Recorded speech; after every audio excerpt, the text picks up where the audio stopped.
and we are streaming live on 5 different platforms.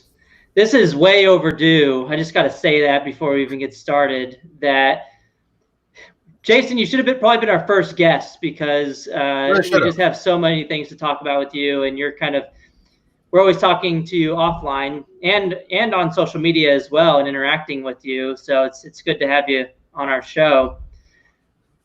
Well, it's definitely long overdue. I'm actually kind of insulted. I have the best beard on the board of the Educational Freedom Institute, and I think that should have been recognized. I've been trying to catch you for years, Jason, since we first met. Your beard has always been better than mine. I've kind of closed the gap a little bit. A little bit, yes. You still got a ways to go, though, Corey. I mean, not in quality, but I mean certainly in quantity. Right. No, but thank you for having me. I've been enjoying this webcast and tremendously. So I'm glad to be a guest. Awesome. Cool. Yeah. So Matthew, you want to jump into formal introduction of Jason, and let's get into it. We have lots of things to talk about. Cool. Yeah, let's go for it. So I'm Matthew Nielsen. I'm the board chair and founder at the Educational Freedom Institute, joined as always by Corey DeAngelis, who is the director of school choice at the Reason Foundation, adjunct scholar at the Cato Institute, and of course, the executive director for EFI. Our special guest today is Jason Bedrick. He is the director of policy for EdChoice. And I can't remember, Jason, are you also adjunct scholar at Cato currently or no? Yes. You are. Great. Former policy analyst at the Center for Educational Freedom. Corey took my old position before he went off to the Reason Foundation, but we are both still adjunct scholars at Cato. Awesome. Cool. Well, thanks for joining us today, Jason. We appreciate it. Absolutely. And on the board of EFI. Yes, Jason. Most importantly, of course, Jason is on the advisory board for us, and that's awesome. So we still have yet, on that note, who are we missing? We still need to we've gotten Angela on the podcast, Angela Dills. We've gotten, of course, Jason now. Who else from the advisory board? Ben Scafferty. We got to get Ben Scafferty. We got to get Ben on.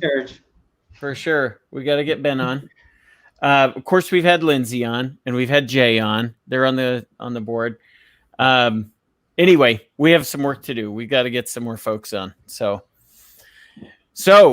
Jason, let's start off. We always start off with this question: what got you involved in and interested in education policy, and then, if you would, just tell us a little about yourself generally as well.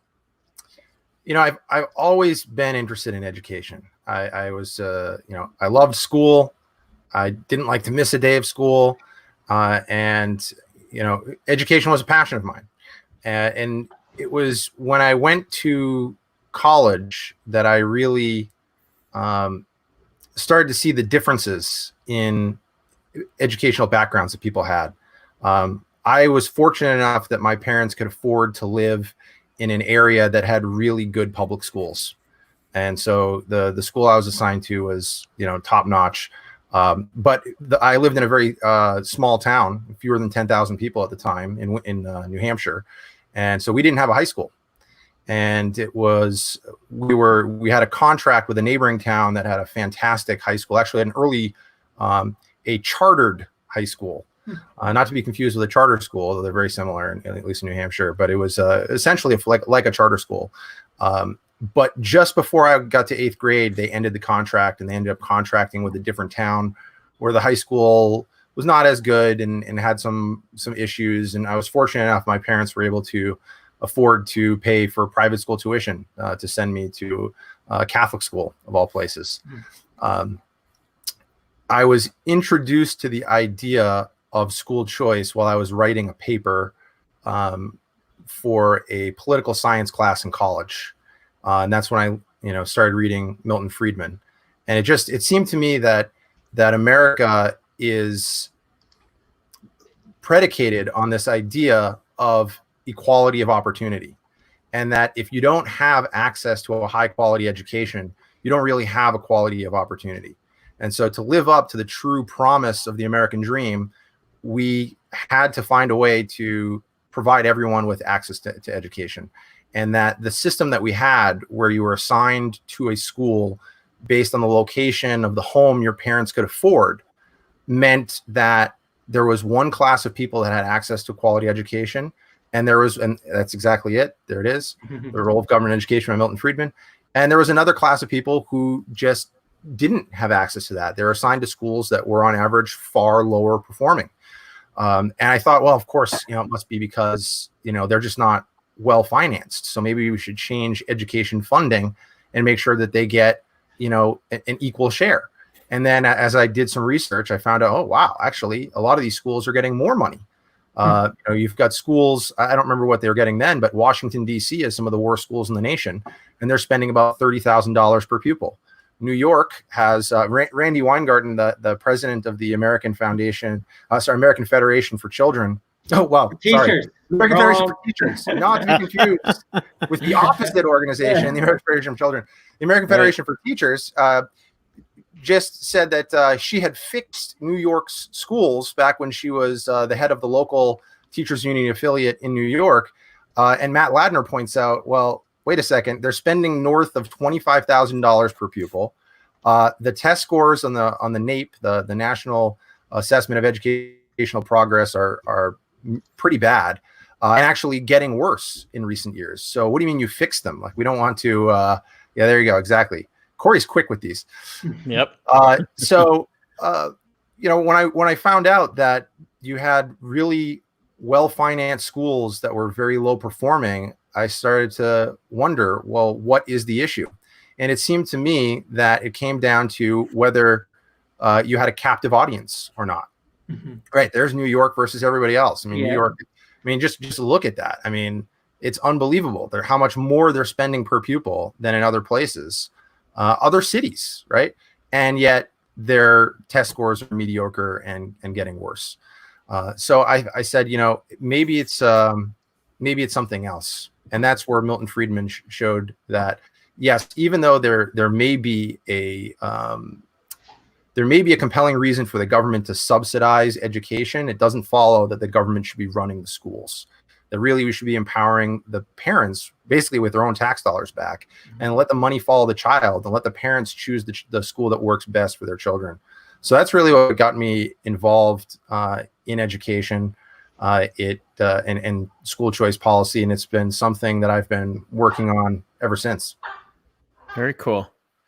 Interesting. So you, just out of curiosity, and this is spur of the moment, so you can say, I don't know, and that's fine.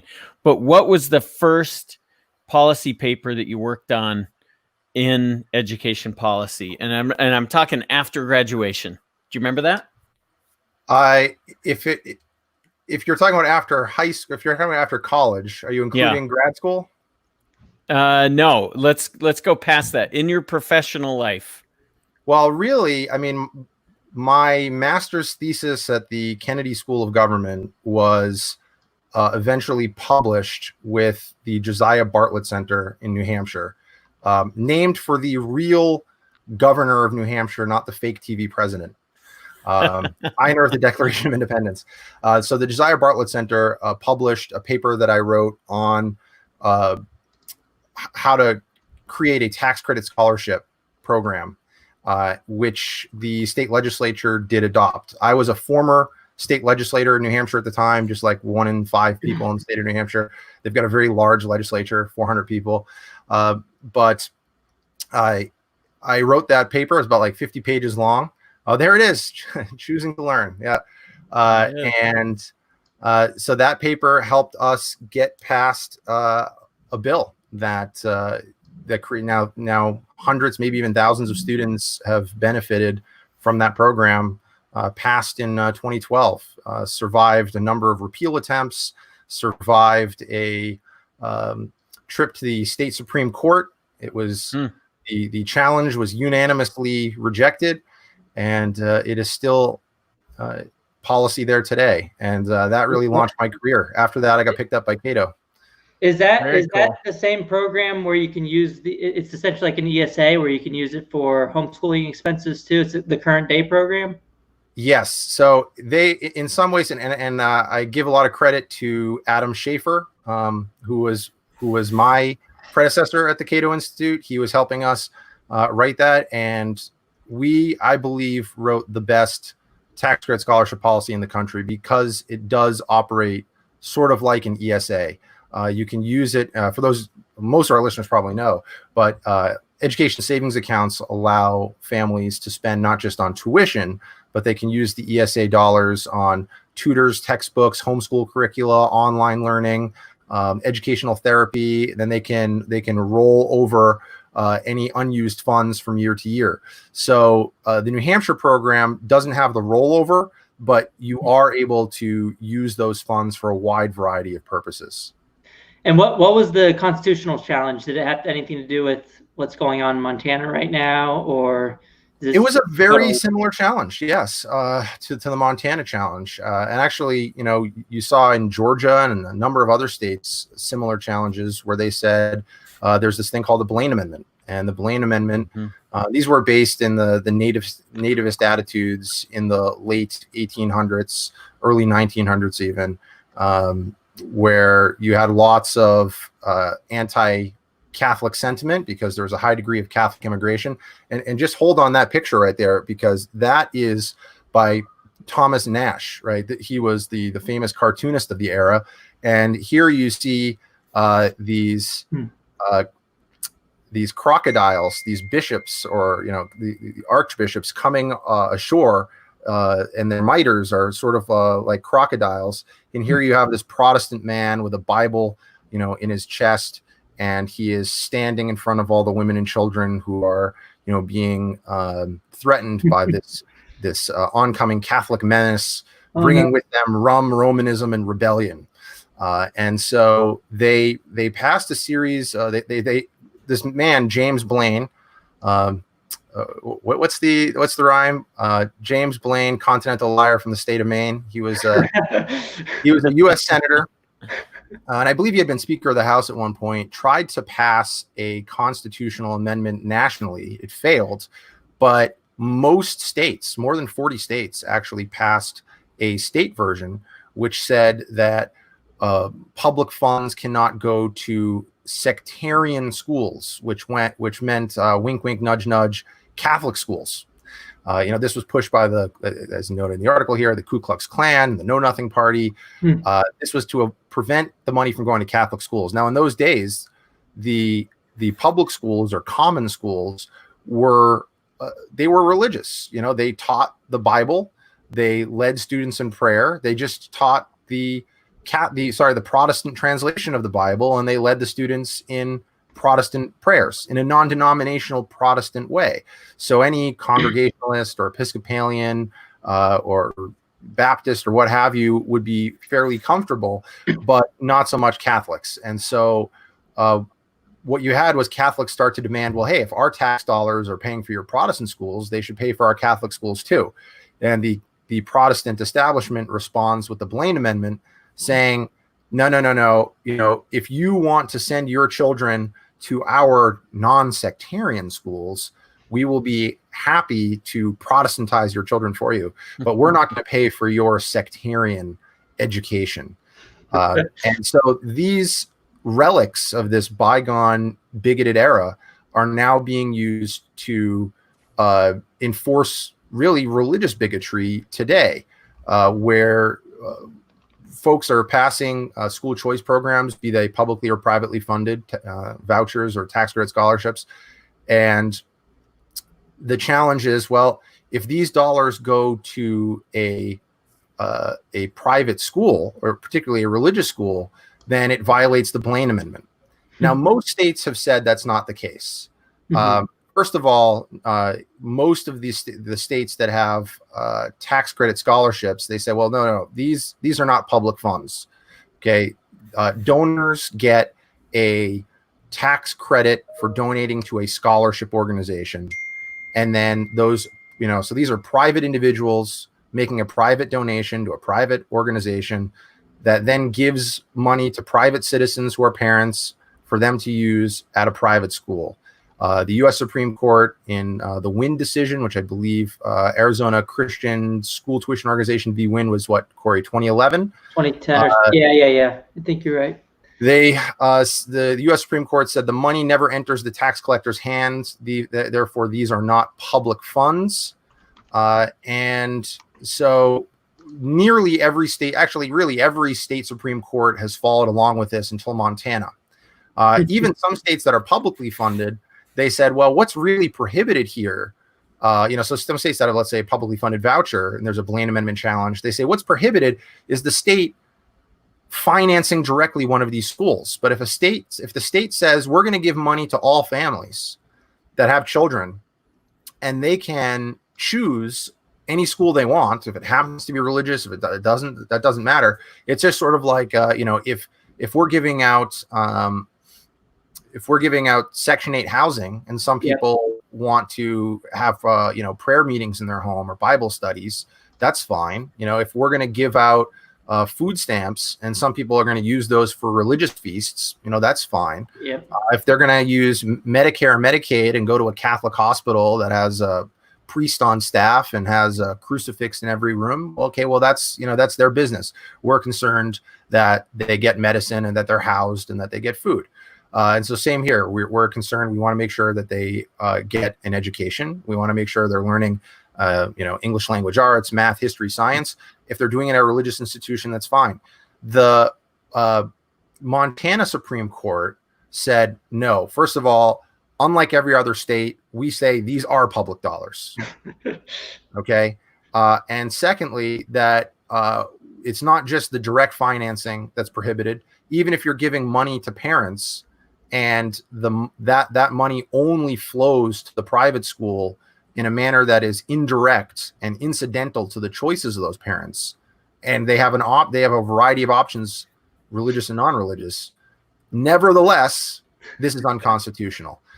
So the Institute for Justice has appealed this case to the U.S. Supreme Court, and they argue, no, look, this is a violation of the First Amendment. This is a violation of the Free Exercise Clause. The issue is, if you look at the U.S. Supreme Court's decision, I think just 2 years ago in the Trinity Lutheran case, what happened there was the state of Missouri had a program that allowed schools and other institutions, daycares, what have you, to get access to this sort of playground topping, flooring, it's like made from recycled tires. And this church that ran a daycare and had a playground applied, and they said, no, you can't get this because you're religious. Everybody else can get it. If you were doing the same exact thing, but you weren't religious, then you could get it. The U.S. Supreme Court, in a 7-2 decision, and there it is, said this is unconstitutional. This is discrimination based on the religious identity of the people. If there is a general benefit, and the only reason somebody doesn't qualify for that benefit is their religious identity, then that is discrimination. And so the Institute for Justice is arguing it's no different here. The only reason these schools are not allowed to, that families are not allowed to use their scholarship dollars at these schools, is because of the religious identity of the school. Yeah. And so that decision is supposed to come down this year. The court's next, I believe it's a week from today, if I'm not mistaken. It might be actually later in July. There's only one more date that the court has scheduled to release opinions. They may schedule a different dates. I think there's 14 more cases that they have to decide, and so the speculation is that they're not going to release all 14. Like today, they only released one. They usually only release 2, 3, 4 a day. So I think it's likely that we may not know until July, but this is obviously a case that could have broad ramifications. So that reminds me, Florida recently, what was it, maybe 6-8 weeks ago, there was a lot of hubbub about this same, Blaine amendments, money going to private institutions, religious institutions. Wasn't it in the Sentinel where it was being written up quite a bit? Well, yeah, I mean, their whole kind of argument over there was that, these are public dollars going to discriminatory institutions. Right. And I think Jason, myself, and some others were replying that, well, first of all, the dollars are going to people. People are choosing where they're taking these dollars. And a lot of the times, private institutions are LGBTQ students feel a lot less discriminated against in private institutions than in public institutions, and we pointed that out. But yeah, the dollars in the Florida Tax Credit Scholarship Program are private dollars, and the Florida courts ruled that way, right, Jason? That's right. Yeah. Yeah, same idea. So this, to your point, Jason, it's all over the country, right? And it gets brought up now and again. Right now, of course, the Espinoza case is a big deal because it made it all the way to the Supreme Court. But we'll see how that comes down. Hopefully in favor of families and students. So Jason, what is your thoughts on all this coronavirus hubbub? What's going to happen to the education system? There's been a lot of surveys. EdChoice did a survey. We did. I think you guys were like the first ones to come out with a survey on this topic. And yeah, what are your thoughts in general on, I think we were. coronavirus? Well, what we're finding is that there is obviously just a great deal of uncertainty. So, I mean, I can't make any, strong predictions about what I think the, education is going to look like in the next year. Obviously, a lot of schools right now are saying that they're going to be opening only with, a few days a week, that families are going to be asked to keep their kids home and only send them, for 2-3 days a week, sometimes part-time, that they're going to be, not using the cafeteria, that they're going to be socially distanced outside, that you're only going to be walking on one side or the other of the hallway, students and faculty wearing masks.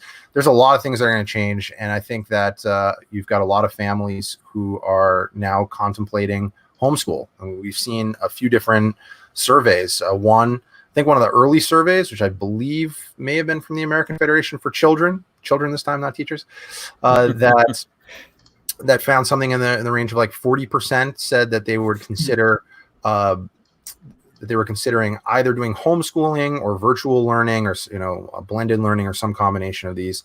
And then a USA Today Ipsos poll, if I'm not mistaken, said they found something in the range of like 60% saying, and this was like, I think about a month later, right? So as the uncertainty continued to build, I mean, people, I think, were expecting that the closer we got to August, the more likely we would have a clearer picture of what was going to be going on. Either families continued to feel uncertain or they didn't like the direction that their schools were going. And I feel for the school leaders, because no matter what you do, you're going to have some families that are going to disagree with that decision. You're going to have, if you have a mask policy, you're going to have a lot of families who are upset. If you say you don't have to wear masks, you're going to have a lot of families that are upset. If you say everyone's here, or you say we're doing part days at home, no matter what you do, there's going to be some segment of the population that's going to be upset. I mean, so they are in a no-win situation. So, Jason, did you see that? Yeah, go ahead. Did you see that picture from the Arizona school that they had the partitions in place down in Tucson? It was like, this was what we were planning on doing, and then I shared it, and a couple other people shared it, and there were so many responses from families just saying, "Right, that looks crazy. I don't know if I want to do that." So, Jason, do you think like a lot of these polls where people are saying that they don't want to go back to school, do you think it's because of coronavirus and people are scared that their kids are going to get sick, or is it more so, I like homeschooling, I like this kind of virtual thing, or is it a mix? Do you have any sense of how much, I mean, it's clearly a mix, but we don't have a poll that disaggregates that yet. So that would be great. But I mean, just anecdotally, yes, obviously there are some people who are not going to send their kids back because they're afraid that their kids are going to get sick, or that their kids are going to bring home something, and maybe they have an infirm parent that's living at home with them in addition to their children, elderly folks or people that are immunocompromised, so they don't want to send their kids. Others are like, I don't want to send my kid to this plastic nightmare, this fiction, right? So there's both. And of course, one mechanism when you've got large groups of people that have very different views of how things should be, one way of solving that would be a market mechanism, right? Choice. Let those who want that kind of social distancing at school choose a school like that. Let others choose a school that is not going to be having those policies. Alternatively, we're seeing a great deal of interest in microschooling. Right now, there's a group called Prenda in Arizona. I mean, already they have been growing leaps and bounds. They started just a couple years ago with about 7 students. This past year, they had over 700. They're likely to have more than 1,000 next year. And one of the things they did right off the bat, first of all, their schools are all between 5 and 10 children, right? So, I mean, 10 seems to be the magic number everybody talks about when it comes to reducing coronavirus infections. So I think a lot of families will be looking at that. 2, they started something called Prenda at Home. Just $100 they were allowing families from the beginning of the shutdown all the way through the end of June to have access to their platform. And so they had students, I believe it was more than 250 students in 29 states that were participating in that. I do think we've heard a lot of people saying, well, there's going to be a great increase in homeschooling, and there very well might be. Mm-hmm. But I think there's a lot of families are not homeschooling for a reason. It's not because they don't want to. It's because it's very difficult with having a full-time job, especially if you have 2 working parents or you're a single parent. Secondly, a lot of parents feel like, I would love to do it. Maybe I even have the time or, flexible schedule and I can do it, but I just don't know what I'm doing. But increasingly, there are all of these options online. There are all of these materials that are available. There are these online courses. So I think with parents being in a situation where they're uncertain about sending their children to school, B, having all of these various types of supports, and C, a lot of other industries are going to be changing as well. And there may be an increase in just ordinary businesses saying that, you know what, we had this whole mass work from home experiment and it seemed to work out. We're going to let you continue to work from home, whether that's every day or, multiple times a week or what have you. So that may also induce more parents to try the homeschooling. But for those for whom that's still not an option, but don't want to send their kids to this kind of environment, microschooling, I think, is going to increasingly be an option that parents pursue, right? Because they will still have somebody that is watching and educating their kids over the course of the day, but it's going to be somebody that's nearby, someone whom they trust. It's going to be, in a very small classroom, so that you get that, not only that individual attention, but also if you're afraid of coronavirus, you're not interacting with a huge number of people. So I do think that microschooling is increasingly going to be seen as an option. Yeah, so I totally agree with you on that, Jason. We had Kelly Smith, the CEO of Prenda, come on. Yeah. He reported about a 20% increase in demand. Mm-hmm. So that jives, exactly with what you just said. And I definitely agree that this is kind of like a quasi homeschooling option to where, if you are a single parent and you're not working from home, or if you have 2 people in the household, the mom and dad, or whatever that your living scenario is, and both people are, leaving the house to work, this is kind of like another way to get a one-on-one attention for your child in a type of quasi homeschooling scenario. So you live in Arizona, though. Do you know of any families there that use like the private school choice programs, like the education savings account program in Arizona for like Prenda micro schools or some other type of, hybrid? There are a whole bunch. A few of them just popped up on the screen. But yes, and I've had the opportunity actually to a Prenda staffer took me around to visit a number of the Prenda schools, and I actually got to see them in action. It really is a sight to behold. these kids are so excited when you come in to show you what they're working on. The various things they built, the garden that they did. There was one student whose story was, just heartbreaking. He had been and I should mention this too. Prenda has staffers that go around and do unannounced visits at all of their schools on a regular basis, right? So they do take measures to ensure that there is learning going on, that there's nothing untoward going on at these schools, which is great. But this kid had been at a public school, and he was not only bullied. I mean, he was a problem child, quote unquote, right? The classic example. He caused a lot of trouble at the school, but the kids really mistreated him also. And where did that come from? It came from the top. The mom decided to take her son out the day that she found out that the teacher, when all the kids walked in the room, all of the students' chairs were in a circle, except one, which was off to the side facing the wall. And that was the one that the teacher had set aside for her son. And it was sort of like a signal from the teacher to the students, like, that kid is weird. That kid's not like the rest of you. Basically tacitly saying you can bully that kid. And so she pulled him out and put him into the Prenda environment. And he thrived because here he was in an environment where he was getting the attention he needed. He didn't have all the social pressures of, dealing with these large groups. He did have some special needs. But this was an environment he was able to thrive. And so when I came in and saw this kid, he was like lying down on the sofa, reading Harry Potter. And he was really excited to just tell me what was going on in the book. And he loved the school that he was in. And his mom said, just like, boom, like, almost overnight, he just radically changed. So this is an option for families that, if their kid just doesn't fit into the traditional classroom environment, here's an environment where your child may thrive. That's awesome. Yeah, I still have to.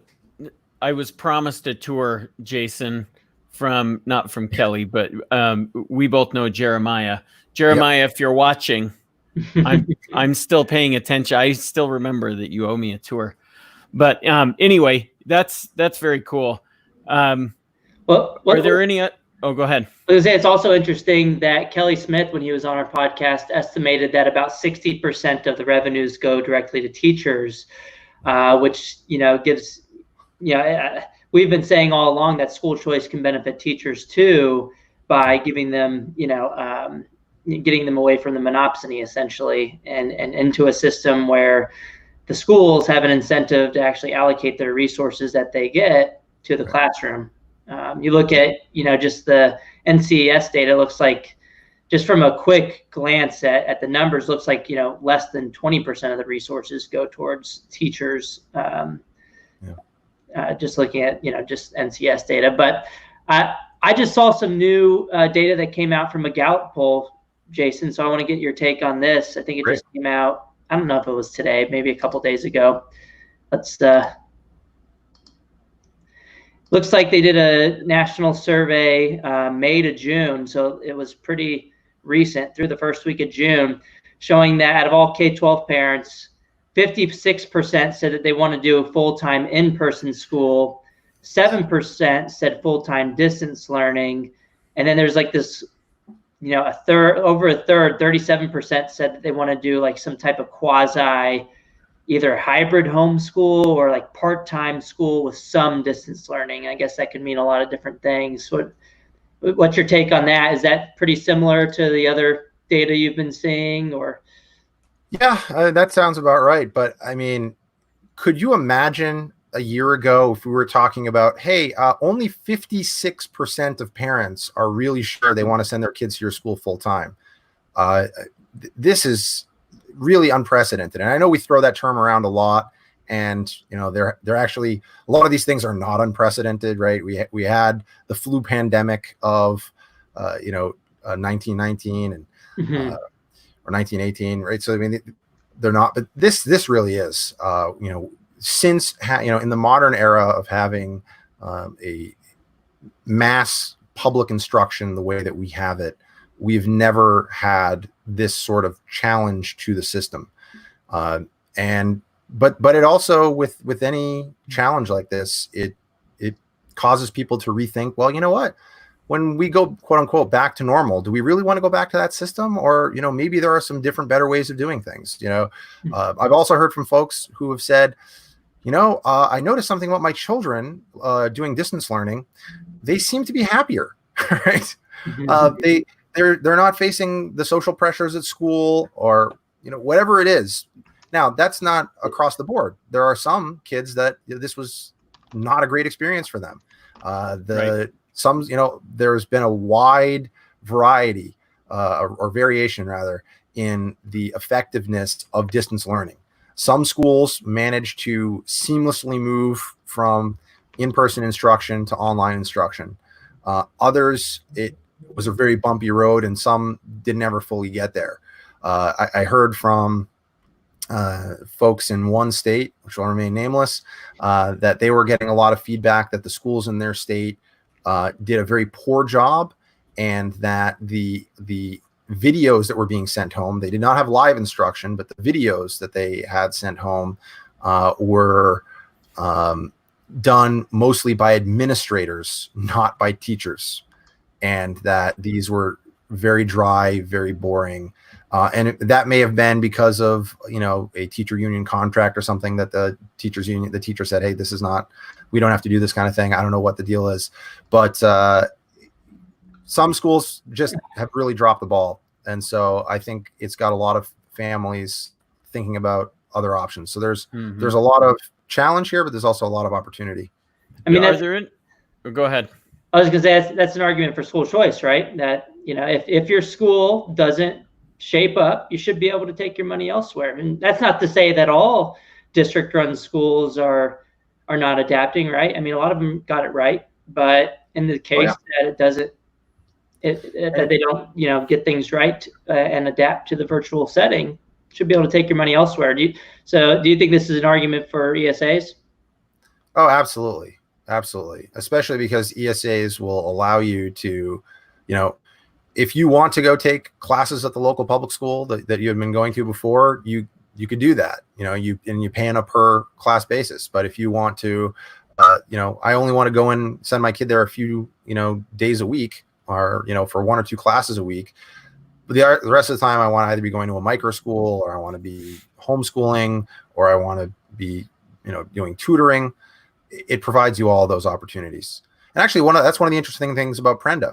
So a lot of families access Prenda as a charter school. Somebody's asking, what is an ESA? So an ESA, an education savings account, or as we call them here in Arizona, empowerment scholarship accounts. They allow you to get 90% of the state portion of your child's per pupil funding to use for private school tuition and or homeschool curricula, online learning, tutoring, textbooks, educational therapy, what have you. So I know of some families, they go to Prenda and they use it as a charter because Prenda has partnered with an online charter. And then there are certain requirements. Your student has to be there a certain number of days or hours a week, and so on and so forth. And you've got to be doing certain classes and whatnot. But I know of some families who have children with special needs, and they say, well, I don't want my child going to Prenda, every single day of the week. I want, one day she's going to spend half a day with her speech therapist and half a day with her occupational therapist, and in one other day, I want to be, sorry, I should have shut that off. One day I want them. That was Matt Ladner, by the way. Hey, you should know we've already featured two of his articles today. What are you doing, Matt? You're not watching the show? I should have picked up. No, so these families, they use the ESA, right? And so they pay Prenda, and they say, okay, well, but I'm only going to come to your Prenda for 2 days a week, and the rest of the time my child is going to be doing other things. And then they've got leftover money from their ESA to do some other things. Actually, the typical ESA is about $6,500, and I believe Prenda, if they do it private, charges about $5,000. And then for students that have special needs, those students, sometimes are getting $12, $15, $20,000 depending on the special need.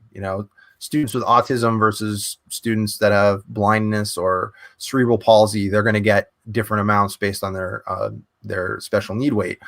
But that allows a great deal of flexibility. So yeah, absolutely. I think that our experience with COVID-19 is an argument for school choice, and specifically for the ESA. Just for clarification, in Arizona, is that ESA amount tied to what is spent in the public schools? If so, how much on average is it relative to that? Yes, for most students, it's 90% of the state's portion of per pupil funding. So 0% of federal, 0% of the local share, but 90% of the state share. For low-income families, it's 100% of the state share. But that state share, we're talking about not just the base funding, but also the additional funding for special needs. Mm-hmm. And so, like I said, for a typical student, we're talking in the range of about $6,500 a year. But for students with special needs, depending on the special need, it could be significantly higher. So I'm just off the top of my head, if Arizona's roughly 50-50, state and local, and then the 10 or 45-45-10, like the national average, I'm guessing 90% of the state level would be what, like 45% of. I think here the state portion is higher. I think the average per pupil spending in Arizona is about 10 grand per pupil when you add state, federal, and local. So we're talking, this is about 65% of the full share. So the ESA program sounds like a huge opportunity for misuse of funds. Jason, tell us about that. I'm giving you a softball here. That's softball. So the Auditor General found that actually misspending, and misspending is not necessarily fraud, that misspending was less than 1%. So far better than most of these other government programs. And that misspending includes a number of different things. Yes, there were some cases of outright fraud that did happen, but those were exceedingly rare. And when they're caught, they're prosecuted, just like with any other program. Number two, you had some cases where they have debit cards, and yes, thanks, Kayla. Those debit cards were stolen. Not necessarily that the card itself was stolen, but sometimes like if you go to a store and the thief has compromised the card reader, then anybody who purchases something at that store, their card has been compromised and it may be used to purchase other things. So there were some incidents where that happened. And another thing is sometimes people just honestly made mistakes.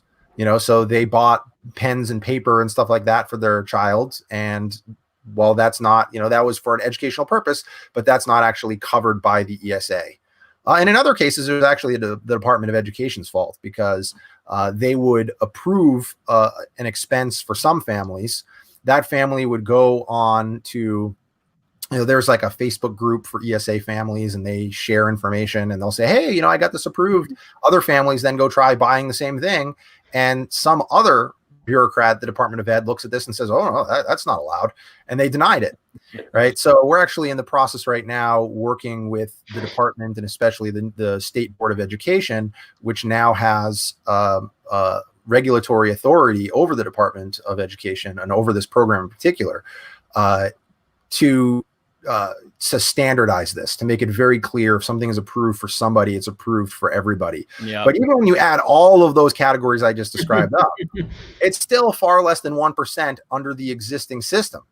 That's number one. Number two, they're moving right now. They're in the process of transitioning from the existing system, which is based on these debit cards, to Class Wallet. Class Wallet, sort of like you might know Benefit Wallet, that often operates with HSAs, health savings accounts. So Class Wallet is an online account that you can use. They've got the platform where you can pay for your private school tuition or your tutors, or for a wide variety of these educational products and services right there on the platform. So this should take actually misspending all the way down to zero. Mm-hmm. That's an important number, though, Jason. Just one more time for the listeners. What was the percentage of misspending that was going on that the AG it was found? Less than 1%. Yeah. And when you compare, and like the Auditor General, the Government Accountability Office finds that federal programs, it's often between like 5 and 8%. In some cases, upwards of 20% misspending and fraud. So, I mean, this is for all the abuse it gets in the media, this has got to be one of the most financially accountable programs in the country by far. Yeah.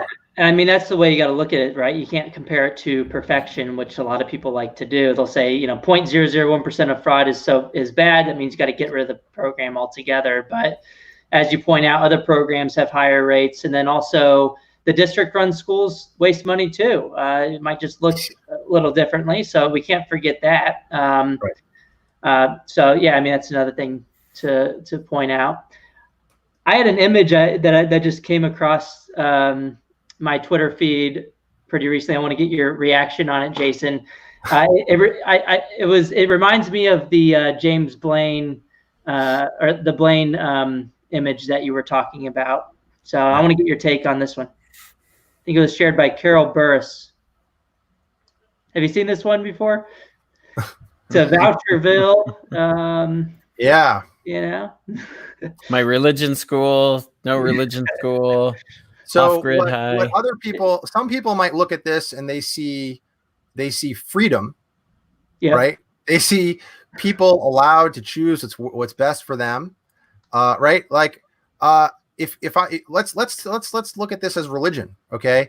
So I see a few different synagogues, a whole bunch of different churches.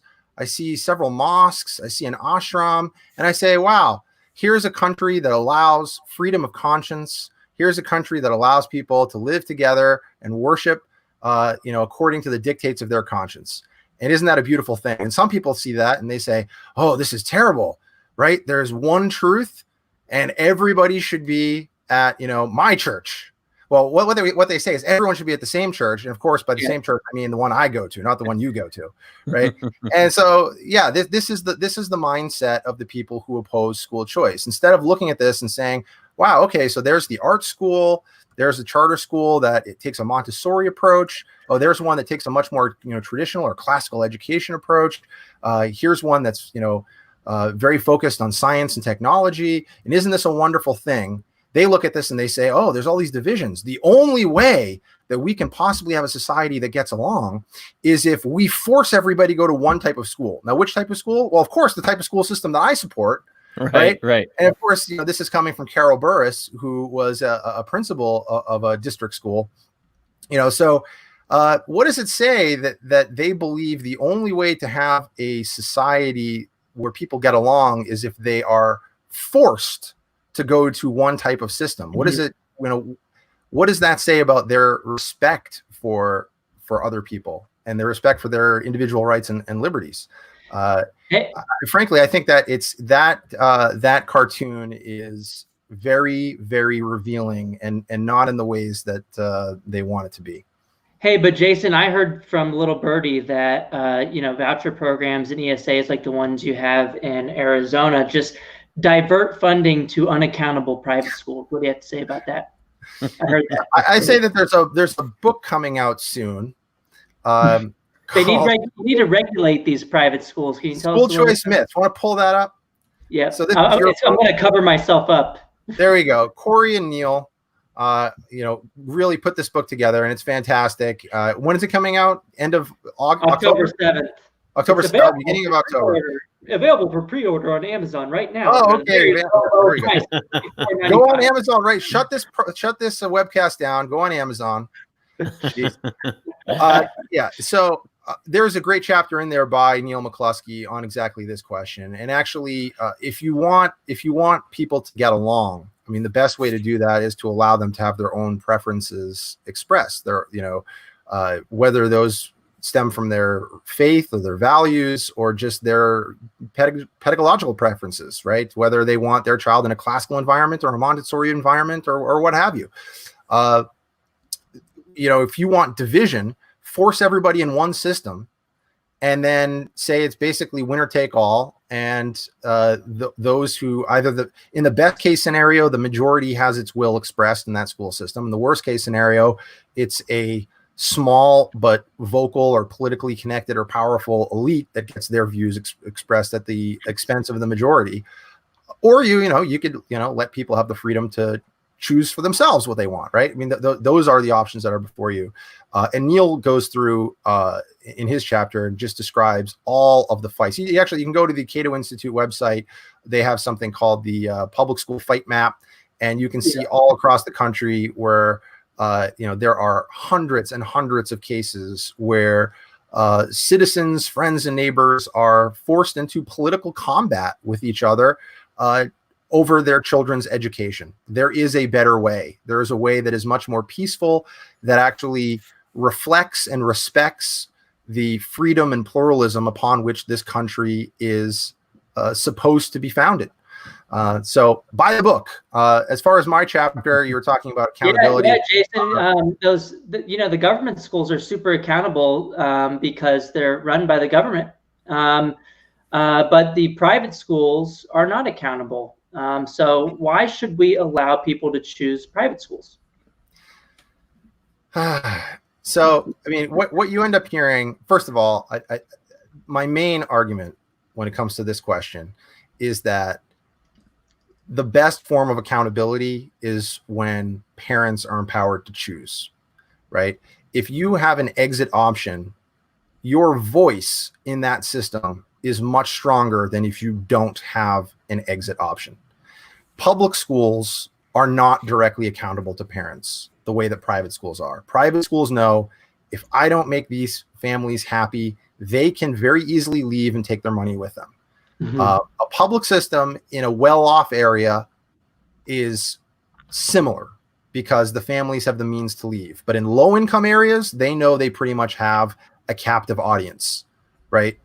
And so they're not directly accountable to the families. Who are they accountable to? They're accountable to either elected politicians or unelected bureaucrats. But you can vote out the school board, Jason. That's what they mean when they say accountable. So so in one system, if things aren't working for you and your particular child, you can take your money and leave and put your child in an environment that works. Over here, they say, well, what you need to do is you need to go through the system and you need to vote out the school board. Well, what if the majority of people in my town like what's happening? Yep. They like the school board, but it's just not working for me and my kid. Well, sorry, it's tough. Right. Sorry for you. Even if you have a whole bunch of families, well, you've got to wait till the next off-cycle election, and you now have to run basically your own political campaign, and you've got to be running around town persuading people to vote in this very low turnout election where the teachers' unions and the others that are invested in the system, they already have a machine that's built to dominate these elections. Come on, this is crazy to force particularly low-income parents to jump through all these hoops in order to run the system. And somebody says the superintendent is in charge, not the school board. I mean, that does vary from place to place, and often the superintendent is subject to the school board. But and often sometimes too, people don't even know who is really in charge. That was one of the whole problems. One of the major backlashes, I'm getting really off topic, one of the major backlashes to Common Core was when families would go in and say, hey, I've got some questions about this math curriculum. I don't really like this new math curriculum we're doing.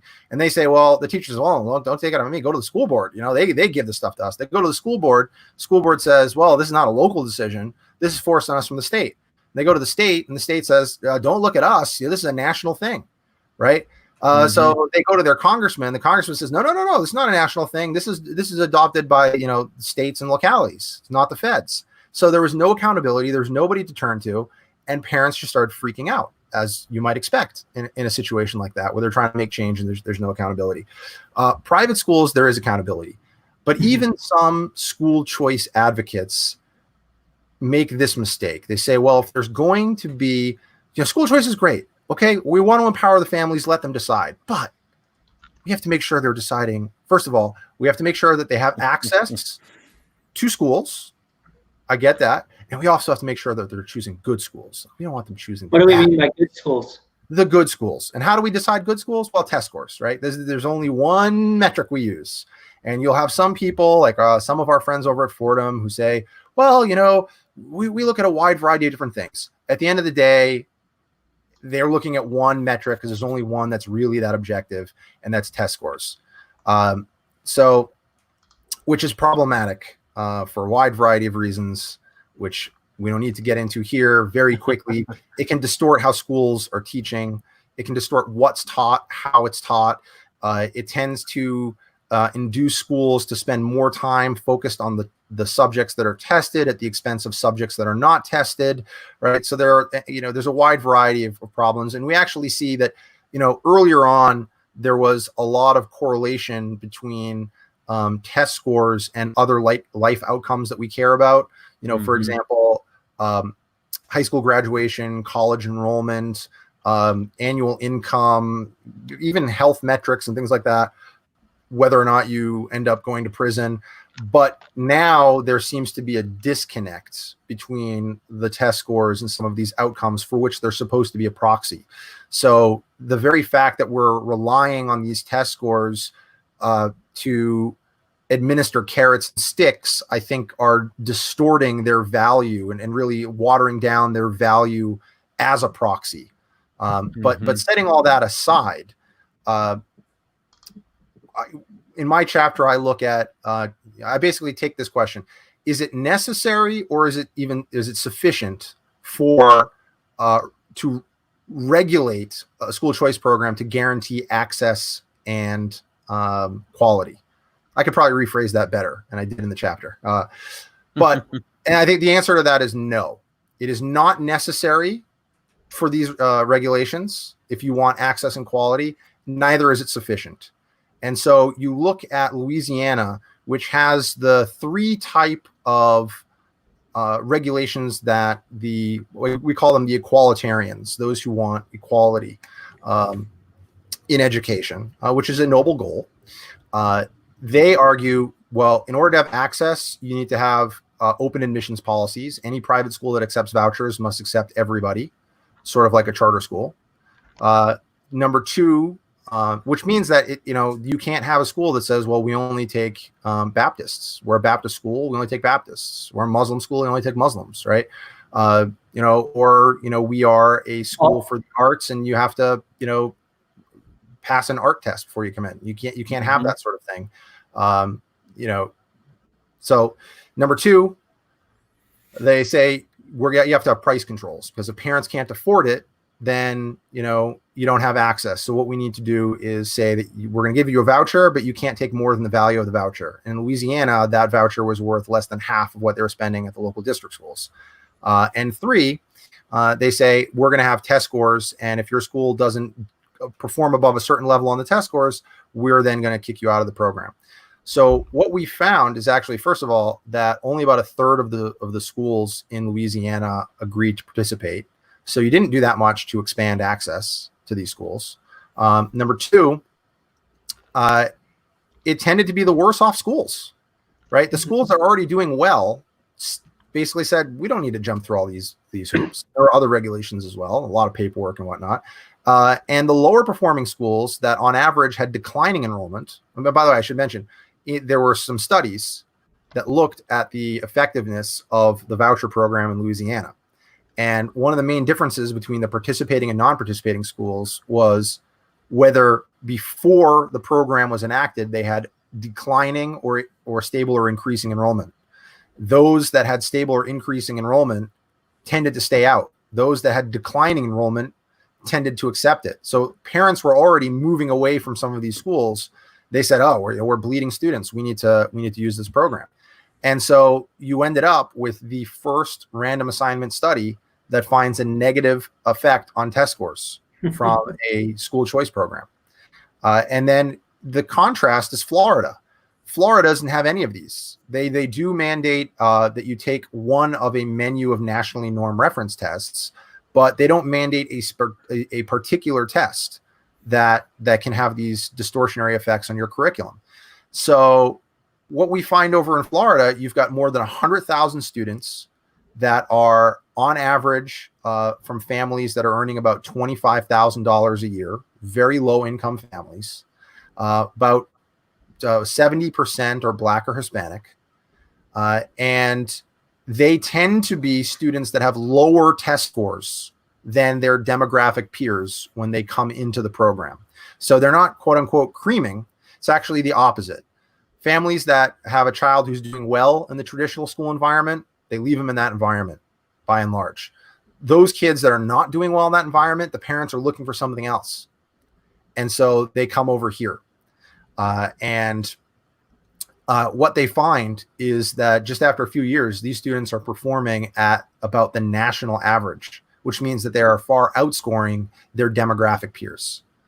So clearly, when you look at these two states, guaranteeing access, those regulations were not necessary to guarantee access because Florida has much greater access without it.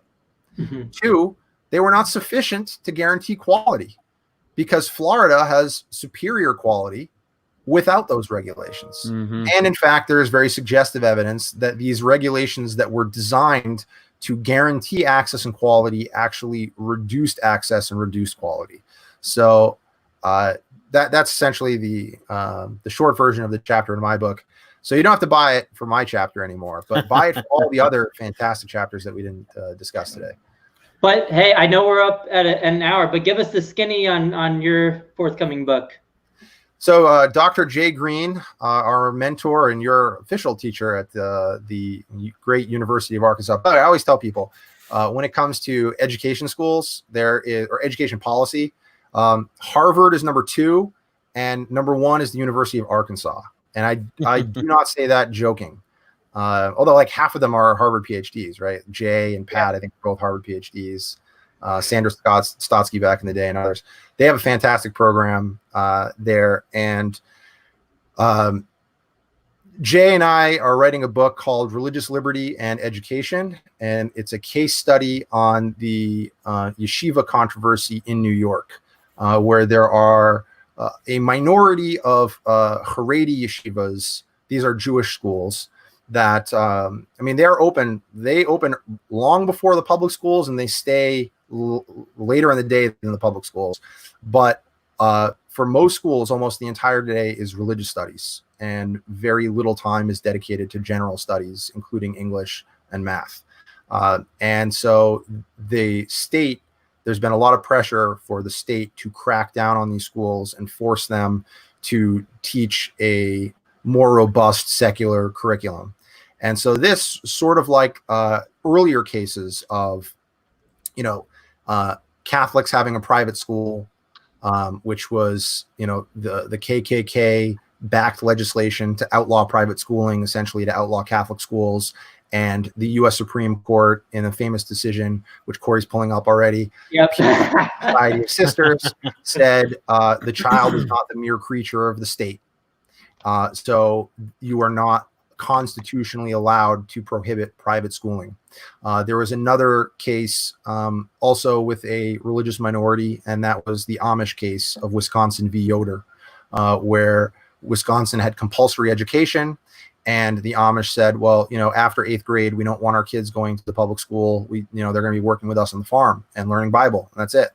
And the U.S. Supreme Court again ruled in favor of the religious minority. So a lot of these same questions. Now, this case is not the exact same as those two cases. If it were, we wouldn't have a book. So this does raise some new issues. But ultimately, the question that it raises is whether, who has the right to decide what's in the best interest of a child? What is the minimum level of education that families must be compelled by the government to provide? At what point does the government have a compelling interest in stepping in and overriding the wishes of parents? So these are, these cut right to these fundamental questions of parents' rights to educate their children as they see fit, children's rights to access a high quality education, and really the fundamental question of who decides. And when does the government intervene, or when should the government be forbidden from intervening? So it raises all sorts of very interesting legal, moral, and philosophical questions. And we have assembled a variety of scholars, of philosophers, of historians, of constitutional scholars to analyze this from different perspectives, and also practitioners. We've got 4 chapters that look at what does this mean if the government were to take a more active role on this question. What does it mean for the Jewish community in their schools, for the Muslim community in their schools, the Christian community in their schools, and what does it mean for homeschoolers? We also have a fantastic chapter by the great scholar Charles Glenn, who's professor emeritus at Boston University, on how has Europe handled this question. And interestingly, they used to be very, very good when it came to religious liberty and parental rights, and in recent years have changed, gone totally in the opposite direction because of pressures from both the right and the left. From those on the secularist left and those from the anti-immigrant and anti-Muslim right. And they have sort of converged to really regulate private schooling, religious schooling in particular, and homeschooling in ways that would shock most Americans. So the book was supposed to be out this month, but I don't know when it's going to be out. Our publisher, Rowman and Littlefield, had to shut down for a few months because of COVID-19. They're getting back up and running. We don't have a new publication date, but should be out sometime this fall. So maybe you'll have me back on to talk about it a little more once it's out. That'd be cool. Yeah. Bring Jay really on too. Yeah, of course. We'll have our first 4-person discussion. Yeah. It'd be good. Sounds good. Well, thanks for having me on. I really appreciate the opportunity. No, thank you for coming on. We appreciate it. It's been good to talk. Yeah, like I said, long overdue, and we will have you on here again. We already had Jay. He beat you to the punch on the podcast. He usually does. But we'll have you both on at the same time for your book, and that'll be a lot of fun. We'll have a party. But yeah, really looking forward to your book, and make sure to share it with us, and we'll share it with our listeners right when we get a link. And I'm looking forward to reading it. But yeah, for everyone, thank you for watching the Educational Freedom Institute podcast. Our special guest today was Jason Bedrick from EdChoice. He's also an adjunct scholar at the Cato Institute and advisory board member at the Educational Freedom Institute. Until next week, thank you all so much for being engaged in the comments section. And I'm sure it's because Jason was here. He brought all of his fans with him. So again, thank you, Jason, so much for speaking with us for over an hour today. Sure. I think I saw both of my fans in the comment section. So all 2 of them. All right. Cool. All right. Have a good day, everyone.